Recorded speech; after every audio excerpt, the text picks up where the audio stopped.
আমাদের বিক্রমপুরে অনেক ঐতিহ্যবাহী একটা খাবারের নাম হচ্ছে চাপড়ি ভর্তা। এই চাপড়ি ভর্তা আমি কিভাবে বানিয়ে খাই সেটাই তোমাদের সাথে আজকে শেয়ার করব। আর আমি লাল মরিচের ভর্তা দিয়ে কিভাবে চাপড়ি খাই সেটা জানতে হলে শেষ পর্যন্ত ভিডিও দেখতে হবে। আসসালামু আলাইকুম everyone, this is me Mahmuda from Mahmuda's daily blog.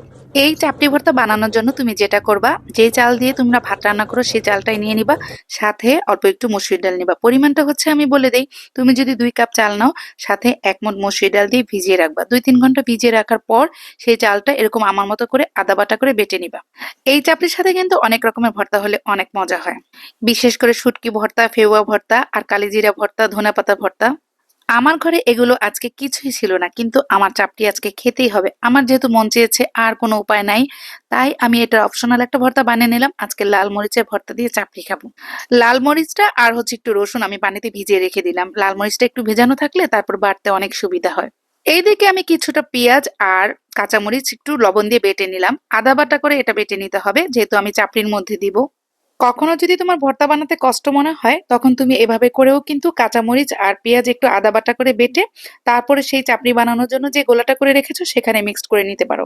কাঁচামরিচটা একটু বেশি করে দিলে তাহলে ঝাল ঝাল হবে, আর ওভাবে কিন্তু চাপড়ি খেতে আরো ভালো লাগবে, খারাপ লাগবে না। ভর্তার অপশনাল, কিন্তু এভাবে তুমি করে নিতে পারো।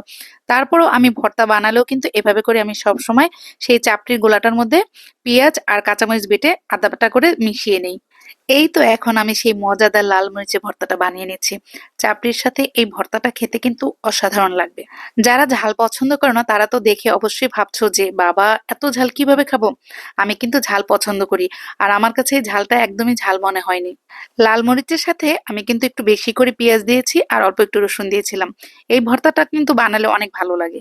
তবে এই ভর্তাটা কিন্তু আমি ছোটবেলায় অনেক বেশি খেতাম। আমি চাপড়ি জিনিসটা অনেক বেশি পছন্দ করতাম, আর যখনই চাপড়ি খেতাম তখনই কিন্তু এরকম লাল মরিচের ভর্তা বানিয়ে নিতাম। এই তো হয়ে গেল আমার লাল মরিচের ভর্তা। এখন আমি চাপড়ির জন্য যে গোলাটা করে রেখেছিলাম সেখানে সেই পেঁয়াজ বাটা, কাঁচামরিচ বাটা আর ধনেপাতা দিয়ে ভালোভাবে মেখে নিব। লবণটাও কিন্তু তোমাদের স্বাদ মতো দিয়ে নিবা। আর গোলাটার ঘনত্ব কিন্তু এরকম হবে। আর চাপড়ি বানানো ফ্রাই প্যানটা কিন্তু এরকম হতে হবে যেমন তুমি প্রতিদিন সেই ফ্রাই প্যানটার মধ্যে পরোটা ভাজো। তেল তেলে ভাব থাকলে সেই ফ্রাই প্যানে তুমি চাপড়ি দিলে চাপড়িটা খুব সুন্দরভাবে আলতো করে উঠে যায়। আমাদের মা খালারা আগের দিনে কিন্তু ঝিনুক দিয়ে এভাবে গোল করে রুটির মতো করে বেলে দিত চাপড়িটা।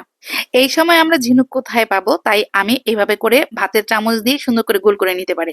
আর চাপড়ি কিন্তু খাওয়ার নিয়ম হচ্ছে, যখন তুমি একদম গরম গরম ভাজবা, টেবিলে সবাই বসে থাকবে, তারপর সাথে সাথে দিয়ে দেবা, ওরা ভর্তা দিয়ে খেতে থাকবে। এদিকে গরম গরম হতে থাকবে, আর ওইদিকে কিন্তু টেবিলে গেস্টরা খেতে থাকবে। এভাবে কিন্তু চাপড়ি খেতে হয়। তবে মানুষ যদি বেশি হয় তাহলে আমি 2 চুলায় 2টা ফ্রাই প্যান বসাই দিই। একটা ফ্রাই প্যান দিয়ে কিন্তু সবাইকে কভার করা যায় না। প্রথম প্রথম চাপড়িটা কিন্তু একটুখানি নষ্ট হয়, তারপরে সেকেন্ড টাইম কিংবা থার্ড টাইমে যে চাপড়িগুলো অনেক ভালো হয়, মচমচে ভাব হয়। আমি এইদিকে গরম গরম তুলে দিচ্ছি, আর ওইদিকে কিন্তু আমার ছেলে মেয়ে এবং মেয়ের হাজবেন্ড বসে বসে খাচ্ছে। আর এই খাবারটা যে খাবে সেই কিন্তু পছন্দ করবে। যে ঝাল কম খায় কোনো সমস্যা না, সে ভর্তা খাবে না, জাস্ট শুধু চাপড়িটা খেলেই সে স্বাদ পাবে। তবে এই গরম গরম অসাধারণ এই চাপড়ি ভর্তা খাবারটা আমার কাছে যে কি পছন্দের, এটা আমি তোমাদেরকে বলে বোঝাতে পারবো না। ওদের সবার খাওয়া দাওয়া মোটামুটি শেষ, এখন আমার পালা। আমি চুলার পাশে দাঁড়িয়েই চুলার মধ্যে গরম গরম ভেজে নিচ্ছি, আর এদিকে পাটার উপর দাঁড়িয়ে ভর্তা দিয়ে আমি খাচ্ছি। কি যে মজা হয়েছিল চাপড়ি ভর্তা, দেখো দেখতে তো কত সুন্দর লাগছে। তোমাদের কাছে কেমন লাগলো আমার আজকের এই চাপড়ি ভর্তা ভিডিও? ভালো লেগে থাকলে লাইক কমেন্ট সাথে আমার পাশে থাকবা। আল্লাহ হাফেজ।